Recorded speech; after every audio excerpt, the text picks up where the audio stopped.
Hello my dear students. तो यार है क्या कि अब केमिस्ट्री के ऑर्गेनिक का एक मेन पोर्शन हमें करना है।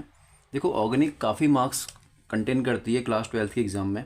तो इसमें सबसे ज़्यादा इंपॉर्टेंट होता है आपका नेम रिएक्शंस। देखो नेम रिएक्शंस इंपॉर्टेंट इसलिए नहीं होता कि ये सिंपल क्वेश्चन में आता है नेम रिएक्शंस। ये कभी कभी हेल्प इसमें भी करता है कि आपका जो आपके केस स्टडी वाले क्वेश्चन होते हैं इसमें आपको ए बी सी डी इस तरह से फाइंड करना होता है, उसमें भी हेल्प करता है। कभी कभी ये सीधे सीधे हेल्प करता है आपको कन्वर्जन में। तो आपको नेम रिएक्शंस कंप्लीटली लर्न होनी चाहिए। ठीक है। अब इसमें देखिए पहला है आपका जैसे मार्कोनिकोव है, anti Markovnikov. Anti Markovnikov other known as Kharasch effect. तो इसे जरूर देखिए। इसमें ये चेक कीजिए कि यार हाइड्रोजन कहाँ अटैक करेगा और हेलोजन कहाँ अटैक करेगा। सेम इसमें भी है, हाइड्रोजन अटैक कहाँ कर रहा है और हेलोजन कहाँ अटैक कर रहा है। ये हेल्प करती है आपकी कन्वर्जन में। एलिमिनेशन रिएक्शन, एलिमिनेशन रिएक्शन जरूर कीजिए। सेजेफ रूल, जेटसेव रूल, इसे देखिए। वुड्स रिएक्शन, देखिए वुड्स रिएक्शन हेल्प करती है कन्वर्जन में। ठीक है। ऐसी फिटिक है, वुड्स फिटिक है, फ्रिंकलिस्टीन रिएक्शन है। फ्रिंकलिस्टीन रिएक्शन में आयोडो एल्केन बनता है, तो ये भी काफ़ी इंपॉर्टेंट रिएक्शन बन जाती है। ठीक है। और वुड्स फिटिक और फिटिक रिएक्शन ये काफ़ी इंपॉर्टेंट रिएक्शंस हैं। नेम रिएक्शन तो है ही है, बट ये कभी कभी कन्वर्जन में भी हेल्प करती है। ठीक है। आगे बात करें SN1 SN2 reaction and warden inversion, इसे जरूर कीजिए। इस पर केस स्टडी भी बन सकती है, इस पर आपका रीजनिंग वाले क्वेश्चन भी सेट हो सकते हैं। ठीक है। एस्ट्रिफिकेशन रिएक्शन, एस्ट्रिफिकेशन मतलब कि formation of ester when alcohol reacts with acid in the presence of H2SO4, concentrated H2SO4 it gives ester. ये है dehydration of alcohols. Dehydration of alcohol काफ़ी इंपॉर्टेंट रिएक्शन बनती है, बट इसकी मैकेनिज्म केवल CBSE में आती है, इसे जरूर देखिएगा। और डॉ प्रोसेस, डॉ प्रोसेस में फिनॉल का फॉर्मेशन होता है हेलो एरीन से, इसे जरूर देखिए। ये कन्वर्जन में भी हेल्प करती है, जिसमें आपका टिक किया हुआ है ना, ये कन्वर्जन में और ABCD के टर्म्स में जो केस स्टडी बनती है उसमें काफ़ी हेल्प करेगा। राइमर टीमैन रिएक्शन, गटरमैन रिएक्शन, ये दोनों सैलिसिलिक एल्डिहाइड बनाने के लिए काम आता है फिनॉल से। तो ये कन्वर्जन भी आ जाता है फिनॉल टू सैलिसिलिक एल्डिहाइड। तो ये दोनों रिएक्शन काफ़ी इंपॉर्टेंट रहेंगी। और ये कभी कभी इस तरह से भी आएगा कि ABCD के टर्म्स में क्वेश्चन बन सकता है। कोलबेसिमिट, इसमें आता है आपका क्या, salicylic acid, salicylic acid, phenol to salicylic acid, और ये आपको कन्वर्जन में भी हेल्प कर सकती है। इसका एक क्वेश्चन आगे ये बन सकता है कि यार फिनॉल टू एस्प्रिन, ठीक है ना, एनालिजिक होता है आपका फिनॉल जो एस्प्रिन होता है, इस पर क्वेश्चन बन सकता है। कॉपलिंग रिएक्शन, डाइएजो फॉर्म होता है, इसमें एजोडाई फॉर्म होता है, ये जरूर देखिए आप। फिनॉल फ्रॉम क्यूमीन, ये बहुत बार रिपीट हुआ है एग्जाम में, फिनॉल फ्रॉम क्यूमीन। नेक्स्ट है आपका विलियमसन सिंथेसिस, ये ईथर की रिएक्शन है। देखो एक बात हमेशा ध्यान रखना, जो डिहाइड्रेशन ऑफ अल्कोहल है ना, अगर आप फिनॉल से फिनॉल का डिहाइड्रेशन करते हो तो आपको क्या मिलता है, एथीन मिलता है, यानी कि एल्कीन मिलता है। वो कंसंट्रेटेड H2SO4 की प्रेजेंस में होता है। आपको ईथर में भी एक रिएक्शन मिलेगी, ईथर में भी डिहाइड्रेशन होता है, डिहाइड्रेशन ऑफ ईथर से भी आपको एल्कीन मिलता है, बट वो Al2O3 की प्रेजेंस में होता है। तो इसे भी जरूर चेक कीजिए। नेक्स्ट है आपका इटार्ड रिएक्शन, काफ़ी इंपॉर्टेंट रिएक्शन है इटार्ड रिएक्शन। क्रोमाइल क्लोराइड का यूज होता है इसमें, जरूर चेक कीजिए इसे, और ये भी आपका कन्वर्जन में हेल्प कर सकती है। Stephen reduction, SnCl2 stannous chloride, ये रिएक्शन काफ़ी इंपॉर्टेंट होती है जब हम लोग करते हैं इसमें कन्वर्जन, चेक कीजिएगा इसे एक बारी। नेक्स्ट है आपका aldol condensation and cross aldol condensation. Cannizzaro reaction, HVZ reaction, ये नेम रिएक्शन में आती है मैक्सिमम। देखो एल्डोल कंडेंसेशन में क्या होता है आपका, जहाँ पर अल्फा हाइड्रोजन का यूज होता है, but alpha hydrogen alpha carbon आपने इसे चेक किया होगा, बट कैनिजारो में अल्फा नहीं रहता। कैनिजारो की एक मॉडर्न रिएक्शन आई हुई है टिंस्को रिएक्शन, इसको जरूर चेक कीजिए। बेंजोइन कंडेंसेशन CBSE में बहुत बार रिपीट हुई है, इसे चेक कीजिएगा। ठीक है। कभी कभी ISC में आ सकती है। Perkin's reaction, Hinsberg test for amines, ये 1 2 3 डिग्री एमाइंस के लिए होते हैं, जिसमें कि 1 2 में तो मिल जाता है आपको सॉल्युबिलिटी, बट 3rd डिग्री के लिए काम नहीं करती है, इसे जरूर चेक कीजिए। बिकॉज 3rd डिग्री में क्या होता है, हाइड्रोजन कम हो जाएंगे ना, तो इस वजह से काम नहीं करेगी। डाइएजोटाइजेशन, ये रिएक्शन काफ़ी इंपॉर्टेंट है, डायोनियम सॉल्ट बनाने के लिए रहती है, इसे पढ़िए। कार्बोलामाइन टेस्ट, इसका अदर नेम होता है आपका आइसोसाइनेट टेस्ट, ये 1 डिग्री एमाइन के लिए होती है। कभी कभी ये सीधे सीधे पूछ लिया जाता है, जैसे एक केस स्टडी पूछ लेगा आपसे यार कि आपका एक सब्सटेंस है जो केवल 1 डिग्री एमाइन टेस्ट के लिए काम करता है, तो आपको पता होना चाहिए उसमें आइसोसाइनेट फॉर्म होता है और वो कार्बोलामाइन टेस्ट है, इसे देखिए। बाल सीमान रिएक्शन, फ्लोरो एल्केन बनता है इसमें, इसे चेक कीजिए। गैब्रियल थैलामाइड रिएक्शन, ये नेम रिएक्शन में आएगी, ये कभी और जगह पे हेल्प नहीं करती। हॉफमैन ब्रोमाइड, ये हॉफमैन ब्रोमाइड तो काफ़ी इंपॉर्टेंट रहती है, इसे जरूर चेक कीजिए। Clemmensen reduction, aldehyde to alkane बनता है, तो यानी ये कन्वर्जन में हेल्प कर सकता है। रोजेनमुंड रिएक्शन देखिए, सैंडमायर रिएक्शन देखिए, स्वार्ट्ज रिएक्शन, शॉर्टन-बॉर्मन रिएक्शन और वोल्फ-किस्लर रिएक्शन। ये सारी रिएक्शंस आपके लिए इंपॉर्टेंट रहेंगी। आप लोग इन रिएक्शंस को इस टर्म्स में याद कीजिए कि आपका ये डेफिनेशन में आ सकती है। दूसरा, ये आपको हेल्प करेगी किसमें, कन्वर्जन में हेल्प करेंगी कुछ रिएक्शन जिसमें टिक किया हुआ है। और दूसरी रिएक्शन ये हेल्प कहाँ पर करती हैं, जैसे आपका केस स्टडी होता है उसमें भी आपको हेल्प करेंगी। तो इनको एक बार थॉरोली रिवाइज कर लीजिए और इनको पढ़ लीजिए, ठीक है। तो आफ्टर नेम रिएक्शंस हम लोग स्टार्ट कर रहे हैं। इसमें जो टेस्ट होते हैं ऑर्गेनिक केमिस्ट्री में, देखिए ऑर्गेनिक केमिस्ट्री में कुछ टेस्ट इंपॉर्टेंट होते हैं और इनमें से कभी कभी डिस्टिंग्विश करने के लिए हमारे पे आ जाता है। सबसे पहले इसमें लुकास टेस्ट। देखो लुकास टेस्ट में ये एल्कोहल्स के लिए है। एल्कोहल्स के लिए first degree, second degree and third degree alcohol के लिए। लुकास रीजन आपको पता होना चाहिए जिसमें कंसनट्रेटेड HCl होता है और एनहाइड्रस ZnCl2 होता है। 1:1 पे होता है, ये बात ध्यान रखना। तो इसमें टर्बिडिटी का कॉन्सेप्ट आता है। 3 डिग्री में बहुत जल्दी टर्बिडिटी हो जाएगी, फिर 2 डिग्री में कम होगी, फिर 1 डिग्री में कम होगी। कहने का मतलब है कि टेम्परेचर आप जितना इंक्रीज करोगे तो टर्बिडिटी आएगी। सबसे ज़्यादा होता है 3 डिग्री में। ये क्वेश्चन बनता है एक। Bromine water test, this is quite important for phenols.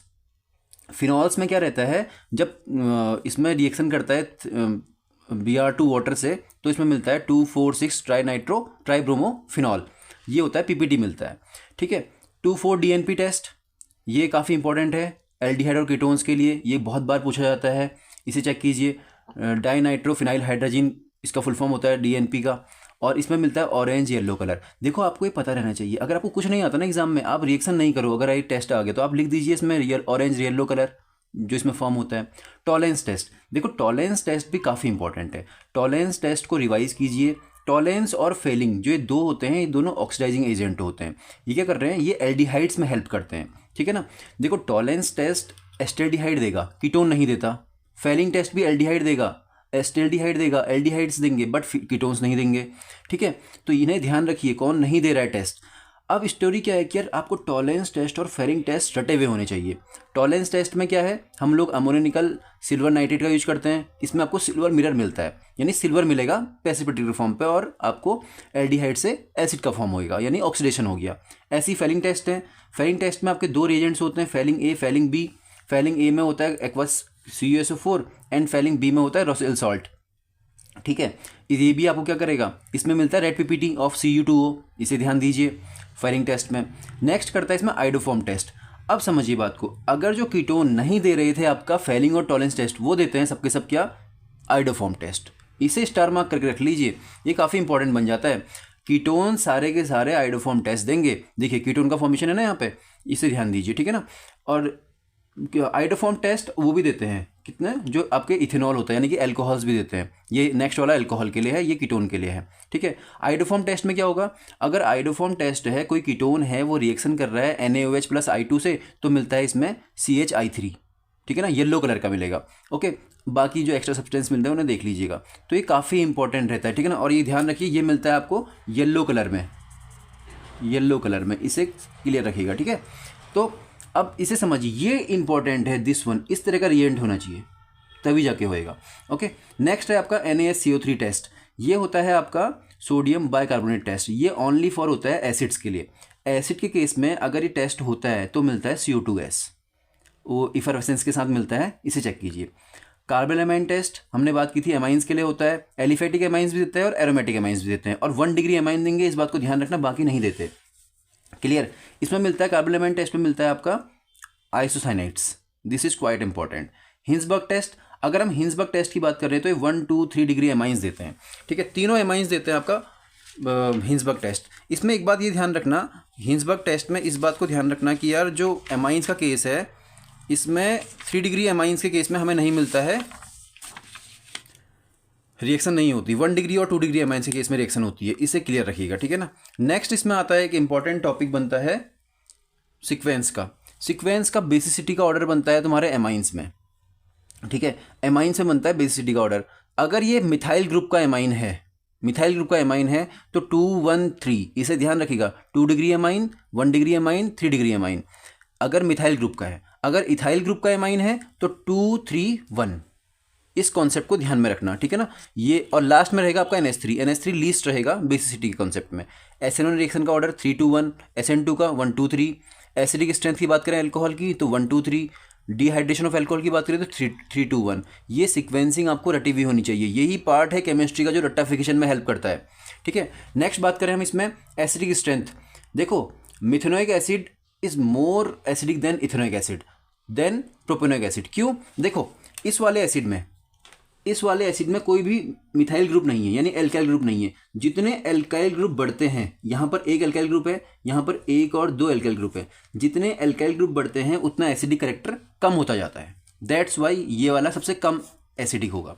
ऐसे ही बात करें यहाँ पे, ये है आपका मिथेनोइक एसिड, ये है आपका बेंजोइक एसिड, ये है आपका एसिटिक एसिड। अब यहाँ पर क्या है ना, देखो ये तो सबसे ज़्यादा एसिडिक होगा, ये तो क्लियर है।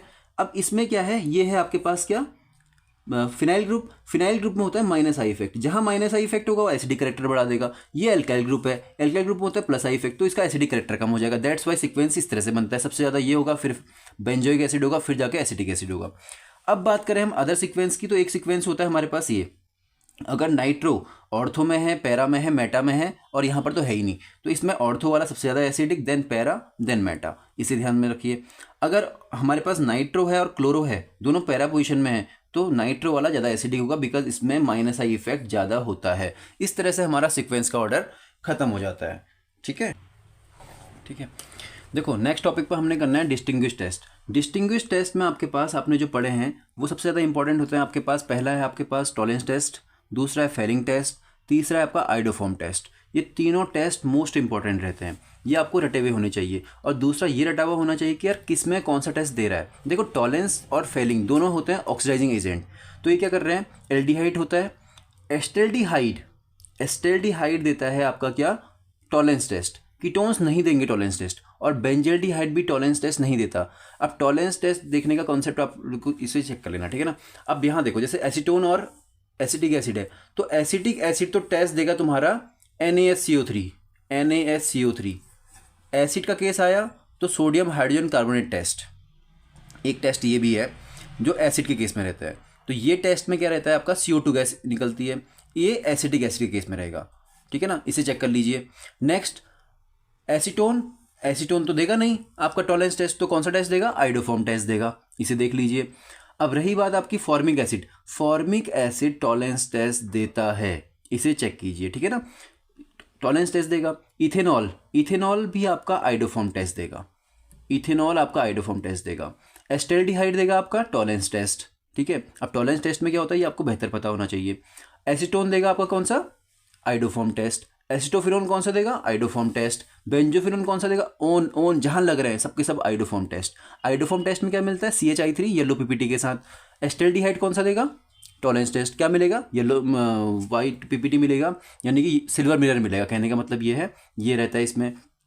बेंजल्डिहाइड आइडोफॉर्म टेस्ट देगा, इथेनॉल देगा आइडोफॉर्म टेस्ट में और टॉलेंस टेस्ट में एक बार डिफरेंस देख लीजिएगा, और फेलिंग टेस्ट में, ठीक है ना, ये चेक कर लीजिए। जहाँ पर एसिड रहेगा ना, जैसे एसिटिक एसिड है, ये देगा आपके पास NaSCO3 के साथ रिएक्शन करेगा तो देगा आपको CO2 गैस एफरवेसेंस के साथ। ये सारे आपके इंपॉर्टेंट रहेंगे, ठीक है ना। हमारे पे एक नेक्स्ट टॉपिक बनता है इसमें ऑर्गेनिक केमिस्ट्री में, कन्वर्जेंस। देखिए यार कन्वर्जेंस में क्या है, कन्वर्जन में आपको देखो ये तो टफ होती है, ये बात मानते हैं, लेकिन बेसिक कन्वर्जेंस कर लीजिएगा तो आपको काफ़ी हेल्प मिलेगी। जैसे आपका क्या है, वुड्स रिएक्शन क्या कर रही है, आपके पास 1 एल्काइल ग्रुप था, ये इंक्रीज करती है एल्काइल ग्रुप्स को, तो वुड्स रिएक्शन आपको आनी चाहिए। ये तो बेसिक रिएक्शन है, ये कन्वर्जन में भी हेल्प करती है, हमने कुछ समय पहले इसमें बताया हुआ था आपको। सबसे पहले क्या करना है आपने, हाइड्रोकार्बन से कन्वर्ट करना है हेलो एल्केन में, फिर इसको सोडियम और ड्राई ईथर की प्रेजेंस में रिएक्शन करोगे तो आपको क्या बनेंगे, नंबर ऑफ कार्बन्स इंक्रीज हो जाते हैं। तो that's why this reaction is most important, ठीक है। नेक्स्ट बात करें नाइट्राइल रिएक्शन। देखो नाइट्राइल रिएक्शन का मतलब क्या होता है, देखो हम लोग पढ़ते हैं ना CN को साइनाइड, CN को नाइट्राइल भी पढ़ा जाता है, NC को आइसोसाइनाइड, तो NC को पढ़ते हैं आइसोनाइट्राइल ऑल्सो। अब एल्कोहल है, एल्कोहल की रिएक्शन हम कर रहे हैं किससे, HI से, तो बन रहा है आइडो एल्केन। फिर हम KCN से रिएक्शन कर रहे हैं इसकी, तो मिल रहा है RCN। देखो अगर RCN आपको मिला है ना, तो इसकी आप हाइड्रोलिसिस करोगे तो आपको एसिड भी मिल जाएगा, इस बात को ध्यान में रखना। बट अगर आप RCN का रिडक्शन करते हो तो आपको एमाइन मिलता है, एमाइन को आप होनो से रिएक्शन करते हो, HNO2 से रिएक्शन करते हो, नाइट्रस एसिड से रिएक्शन करते हो तो मिलता है अल्कोहल। तो कहने का मतलब ये है, यहाँ पर ये जो अल्कोहल है ना, ये अल्कोहल में कार्बन का नंबर कम है, यानी lower alcohol to higher alcohol में पहुँचने का तरीका होता है ये। दूसरी बात, ये जो रिएक्शन है ना आपको हेल्प करती है 1 डिग्री 2 डिग्री अल्कोहल में, तो इसे पढ़िएगा इस रिएक्शन को, काफ़ी इंपॉर्टेंट रहती है। ठीक है, किस तरह से कन्वर्जन हुआ है, आपने किस तरह से इसमें मूव करना है। ठीक है, आगे बात करें ग्रिग्नार्ड रीजेंट। देखो ग्रिग्नार्ड रीजेंट हेल्प करता है नंबर ऑफ कार्बन इंक्रीज करने में, इस बात को हमेशा ध्यान रखना। और दूसरा, ग्रिग्नार्ड रीजेंट की ये जो रिएक्शन है ये भी आपको एल्कोहल में 1 डिग्री टू 2 डिग्री में जाने में हेल्प करेगी। जैसे कि क्या है, देखो आप सेम आएंगे ऊपर वाली रिएक्शन की तरह, ROH है, HIC रिएक्शन RI, क्लियर। फिर आप RMGX कॉन्सेप्ट बनाएंगे, इसमें MgC रिएक्शन करेंगे तो RMGI बन जाएगा आपका। फिर आप यहाँ पर ग्रिग्नार्ड रीजेंट से रिएक्शन किया आपने, तो इस तरह से फिर हाइड्रोलाइसिस करके आपको नंबर ऑफ कार्बन इंक्रीज हो जाएंगे। तो ये आपको नंबर ऑफ कार्बन इंक्रीज करने में हेल्प करती है दिस रिएक्शन। इसे एक बार जरूर देखिएगा फाइनल में जाने से पहले, ये कन्वर्जन में हेल्प करेगी आपको। ठीक है, दूसरा एक केस स्टडी में भी हेल्प कर सकती है, पहले की लास्ट ये 2 reactions. Okay, decarboxylation, this is quite important. ये रिएक्शन भी इंपॉर्टेंट है। ये रिएक्शन इंपॉर्टेंट क्यों है, जरा समझिए इस बात को। इस रिएक्शन में होता क्या है ना, इस रिएक्शन में आपको बहुत सारी चीज़ें सीखने को मिलेंगी। आपको ये सीखने को मिलेगा कि आप लोग यहाँ पे एल्कोहल से कैसे एल्केन में कन्वर्ट कर सकते हैं, एसिड से कैसे एल्केन में कन्वर्ट कर सकते हैं। जैसे क्या है, एल्कोहल ऑक्सीडेशन किया, ये जो ऑक्सीडेशन होता है ना भाई यहाँ पे, ये K2Cr2O7 K2Cr2O7 की प्रेजेंस में भी होता है। जो जितने भी ऑक्सीडेशन यहाँ पर लिखे हैं ना वो सब K2Cr2O7 की प्रेजेंस में होंगे। एल्कोहल का ऑक्सीडेशन एल्डिहाइड, एल्डिहाइड का ऑक्सीडेशन एसिड। अब हम क्या कर रहे हैं, इसमें NaOH रिएक्शन किया। जैसे ही हमने इसका NaOH रिएक्शन किया एसिड का, तो क्या बना आपका RCH2CONA, ये कन्वर्ट हुआ। अब सोडा लाइम से रिएक्शन कर दी हमने इसकी, तो सीधे RCH2CONA, इसकी रिएक्शन सोडा लाइम से करते ही ये एल्केन में कन्वर्ट हो गया। आप लोग एक और काम कर सकते हैं, सीधे जो एसिड है ना, एसिड की रिएक्शन कर दें यहाँ पर सीधे सीधे सोडा लाइम से, सोडा लाइम से, तो भी आपको क्या मिल जाएगा, एल्केन मिल जाएगा। ये बात ध्यान रखना, बीच में आने की जरूरत नहीं है। ये भी कन्वर्ट सीधे आपको सीधे सोडा लाइम से कन्वर्ट करवा के क्या मिलेगा, एल्केन मिलेगा। फिर आप अगेन क्या कर सकते हैं, यहाँ पे HNO से रिएक्शन करेंगे इसकी Cl2 से, तो हेलो एल्केन मिल जाएगा। फिर एक्वस KOH से रिएक्शन, तो ये मिल जाएगा आपको क्या, एल्कोहल मिलेगा। फिर इसमें रिएक्शन करेंगे तो क्या मिलेगा आपको, एसिड मिलेगा। तो कहने का मतलब ये है कि ये जो रिएक्शन है ये आपको एसिड से वापस एसिड में ला सकती है, बट एसिड में कार्बन के नंबर कम करवा देती है। तो सोडा लाइम यहाँ पर एक और हेल्प करता है कि कार्बन के नंबर कम करवा देता है। तो this is reaction also important for reducing the carbon numbers. ठीक है ना, डिसेंडिंग ऑर्डर रिएक्शन कह सकते हैं इसे आप। Hoffmann bromide reaction, this reaction is most important. ये रिएक्शन इंपॉर्टेंट क्यों है, जरा समझते हैं इसको। एमाइन से एल्कोहल कन्वर्ट करने का तरीका, होनो से रिएक्शन, HNO2 से रिएक्शन। अब वही पुरानी कहानी आ गई, एल्कोहल से एल्डिहाइड आओगे तो ऑक्सीडेशन, फिर एल्डिहाइड का ऑक्सीडेशन एसिड, एसिड की रिएक्शन हमें किस में आनी है, फिर एमाइन में आनी है, तो क्या करेगा, NH3 से रिएक्शन, ये आ गया वापस। इस तरह से हम आ रहे हैं, हमें मिल जाता है लास्ट में 1st डिग्री एमाइन। तो this reaction is quite important. अगर हमें एसिड से एमाइन में आना है तो ये हॉफमैन ब्रोमाइड यहाँ पे दिस रिएक्शन ये कन्वर्ट रिएक्शन करती है, तो इसलिए रिएक्शन इंपॉर्टेंट हो जाती है। ठीक है, अब हम आगे बात करें इसमें नेक्स्ट कॉन्सेप्ट में इसके, तो होता क्या है, देखो एक और इंपॉर्टेंट रिएक्शन बनती है, वो क्या है आपके पास, एल्कोहल की रिएक्शन HI से, वही पुरानी कहानी, RI बनेगा। फिर KCN से रिएक्शन करेंगे तो RCN का रिडक्शन करेंगे तो वही एमाइन। फिर इसकी होनो से रिएक्शन, एमाइन की होनो से रिएक्शन एल्कोहल। ये बार बार रिपीट कीजिए, एमाइन की होनो से रिएक्शन, होनो मतलब HNO2 होता है नाइट्रस एसिड, इसकी रिएक्शन क्या बनेगा आपका, एल्कोहल। तो ये कैसे काम आता है, जैसे methanol to ethanol, number of carbon बढ़ाए गए हैं ना यहाँ पे। देखो पहले एक ही कार्बन था CH3, अब यहाँ पर CH3 CH2OH, तो ये क्वेश्चन इस तरह बनता है, मिथेनॉल टू इथेनॉल। अब 1 degree amine to 1 degree alcohol to 2 degree to 3 degree, एक ही क्वेश्चन बनता है। बहुत बार ये क्वेश्चन पूछे जाते हैं इस तरह से। अब इसमें क्या रहता है, देखो ये आपके पास क्या है, 1 डिग्री, ठीक है। अब इसको आपने रिएक्शन किया, SOCl2 से रिएक्शन बनाया तो HCl आया। फिर एल्कोहलिक KOH के तो डबल बॉन्ड आया, डबल बॉन्ड से HBr से रिएक्शन, तो इस तरह Br ऐड हो गया। अब एक्वस KOH से रिएक्शन कर रहे हो तो इस तरह से आपका यहाँ पर क्या हुआ, ये कन्वर्ट होता है किसमें, 2 डिग्री एल्कोहल में। अब यहाँ से 2 डिग्री एल्कोहल में कन्वर्ट हुआ, 2 डिग्री एल्कोहल में कन्वर्ट हुआ, तो क्या बनता है आपका, यहाँ पर आप ग्रिग्नार्ड रीजेंट से रिएक्शन करेंगे तो धीरे धीरे क्या कन्वर्ट होगा ये आपका 3 डिग्री में। तो इस तरह से ये बनती है 1 to 2 degree, 2 degree to 3 degree. इस तरह से आपका एक कॉन्सेप्ट कंप्लीट होता है। तो हमारा एक टॉपिक लास्ट में ये रिमेनिंग रहता है। टॉपिक कुछ इस तरह से है कि यार बेसिक स्ट्रेंथ ऑफ एमाइंस में ही है। देखो अगर बेसिक स्ट्रेंथ ऑफ एमाइंस में है ना, तो अगर आपके पास ये है, first one is alkyl groups हैं और ये फिनाइल ग्रुप है, तो सबसे ज़्यादा एल्काइल ग्रुप में रहेगा, उसमें भी कौन सा, इथाइल ग्रुप में, फिर मिथाइल ग्रुप में, लास्ट में फिनाइल ग्रुप में। क्यों? बिकॉज फिनाइल ग्रुप बेसिक होता है ना, बेसिक कम होता है। क्यों बेसिक कम? इसलिए होता है बिकॉज इसमें माइनस आई इफेक्ट होता है, दैट्स वाई। अब एक क्वेश्चन आता है आपका फिनॉल टू एनिलीन, बहुत बार रिपीट हुआ है, तो फिनॉल टू एनिलीन जाना है तो फिनॉल की रिएक्शन करेंगे किससे? अमोनिया से, ZnCl2 की प्रेजेंस में मिल जाएगा। क्लोरोबेंजीन टू एनिलीन, ये भी आपको CuCl की प्रेजेंस में रिएक्शन करना होगा अमोनिया की, तो मिल जाएगा। अगर गैसियस फेज में, ध्यान से सुनिए, अभी हमने कुछ समय पहले वो किया था, सीक्वेंसिंग की थी, तो गैसियस फेज में अगर एमाइंस हैं, ये क्वेश्चन मेंशन रहेगा, ठीक है ना, वहाँ पे ध्यान रखना। गैसियस फेज में एमाइंस हैं तो 3 degree, 2 degree, 1 degree, then ammonia. इस तरह से होता है आपका बेसिसिटी का कॉन्सेप्ट, ठीक है। अब एक और बात करें, एसिड से सीधे आना है एल्केन में, तो रिएक्शन होता है 6HI से, रेड फॉस्फोरस की प्रेजेंस में कन्वर्ट हो जाता है। अगर अल्कोहल से आना है तुमने एसिड में, तो सीधे सीधे हम लोग क्या करते हैं, एक तरीका तो सीधे सीधे ऑक्सीडेशन करते हैं, जरा समझिए इसको। सीधे सीधे हम क्या करते हैं, ऑक्सीडेशन करते हैं K2Cr2 की प्रेजेंस में। एक तरीका होता है कि आपको PX3 से रिएक्शन करना है, यानी PX3 यानी PCl3, तो क्या मिलता है आपको, RX मिलता है। फिर KCN से रिएक्शन करोगे तो RCN मिलेगा, फिर H2O करोगे तो आपको एसिड मिल जाएगा। एक तरीका ये होता है, ठीक है। और एक चीज़ ध्यान रखें, अगर बेंजोइक एसिड है, बेंजोइक एसिड से बेंजीन में आना है तो सोडा लाइम से रिएक्शन करो। ऐसे ही इथेनोइक एसिड से इथेन में आना है तो सोडा लाइम से रिएक्शन करो। फिर से सुन लीजिए इस बात को, बेंजोइक एसिड से रिएक्शन करोगे और बेंजोइक एसिड की सोडा लाइम से रिएक्शन करोगे तो बेंजीन बनेगा। ऐसे ही एसिटिक एसिड की रिएक्शन करोगे सोडा लाइम से तो इथेन मिल जाएगा। इस बात को ध्यान में रखिएगा, कन्वर्जन में हेल्प करता है, ओके, एसिड टू एल्केन में। क्लियर है बात? अब रही हम कुछ इंपॉर्टेंट बातें कर लें आपसे। इंपॉर्टेंट बातें हैं आपके पास, आपको पढ़ना है कोलराउस लॉ, उसका एप्लीकेशन, आपको पढ़ना है लेंथेनाइट कॉन्ट्रैक्शन, उसका एप्लीकेशन, कुछ डेफिनेशंस पढ़ना है आपको, ये काफ़ी इंपॉर्टेंट, ज्यूट्रायन पढ़ना है आपको पढ़ना है इसमें डीनेचुरेशन, आइसोइलेक्ट्रिक पॉइंट, ठीक है ना, और आपको विटामिन्स के नेम पढ़ने हैं, जो आपके विटामिन्स हैं उनके केमिकल नेम्स पढ़िए, DNA RNA पढ़िए, उनमें बेसिस इंपॉर्टेंट पढ़ लीजिए, fat soluble vitamin, water soluble vitamin पढ़िए, और ऐसे ही जो आपके रिएक्शन हैं ग्लूकोज की, जिसमें पता चलता है आपका कि यार presence of aldehyde group, presence of carbonyl group, presence of alcohol group, and last one is reaction with acid, HNO3 से रिएक्शन।